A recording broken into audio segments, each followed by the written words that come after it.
Miriam never realized that being an adult would mean she would be so tired all the time. As a child, she had awaited the day she could put on makeup, date boys, and leave her father's home.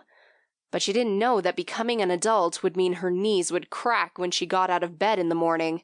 Her back felt stiff as she sat up after sleeping all night. Her body cringed as she raised herself from the bed. Glancing around for her eyeglasses, she berated herself for misplacing them again. Miriam figured she would have to break down and become an old woman with glasses attached to her neck with a string. She wasn't old, not even close. But that morning she felt old. Miriam schlepped across her immaculate white carpet and went to check on her father. Last year, Armen had come to live with her after her sister, Laura, whom she didn't know, had dumped him at Fresno County's fair. Miriam had been phoned by a not-so-graceful detective who informed her that she had a sister and that the father who had been missing from her life for years needed someone to care for him. Miriam hadn't cared for her father, her mysterious sister, or the bossy detective until she was forced to go pick up Armen in California and drive him cross-country to her home in Maine. And now she resented the smell of diapers that he brought with him. She hated the nurses that dirtied her carpet with their shoes. She wanted him gone, but was a good little girl and decided to keep Armen safe and happy while he lived out his last few years, convinced he was playing golf somewhere even though he was sitting in a chair pissing on himself. Miriam knew the night nurse had left an hour ago, and the day nurse wasn't scheduled to arrive for another 30 minutes. Although she tried never to be alone with the father who molested her during her entire childhood, there was nothing she could do during the 90 minutes in the early morning and the 90 minutes in the late evening when the nurses changed shifts. She hoped her father didn't shit on himself during that time, and she would need to wipe his ass. After all these years, she couldn't bear to see her father naked. She felt her stomach turn at the memories of his naked body pounding away on top of her. Miriam hated her father. Rounding the corner to his bedroom, she noticed the stench of old man diapers was less this morning. She wondered if human piss would permeate a carpet as cat pee does.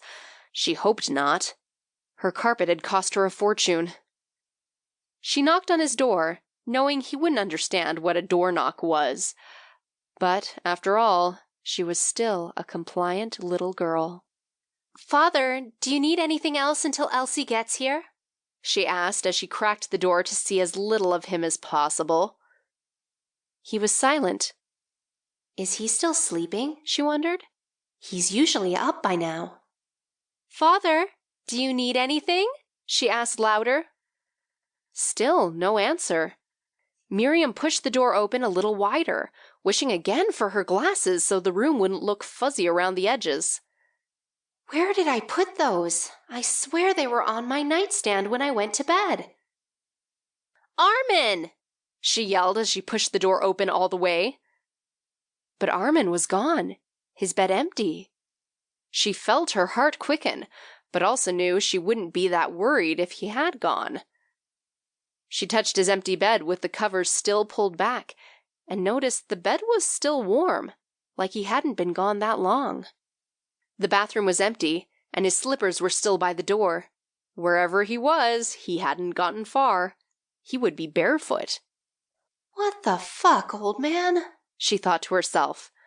She knew she would have to call Annette and find out where the hell she put the old guy, but it seemed like so much trouble to hunt him down right now. She glanced into the kitchen, hoping he just wandered in there for a snack. But the house was empty. Miriam shrugged. She knew she should be concerned more, but when she tried to care, all she could picture was her father. His heavy frame heaved over her petite, nubile teenaged body. She hated those images that came to her when she was alone and vulnerable.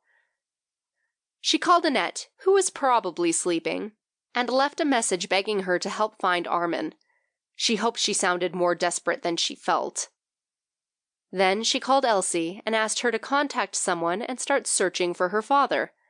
That's what she paid the nurses to do, right? Keep care of the man? Miriam figured her job was done and went back to her bedroom. She climbed under her puffy white comforter and fell asleep. She would find Armen later.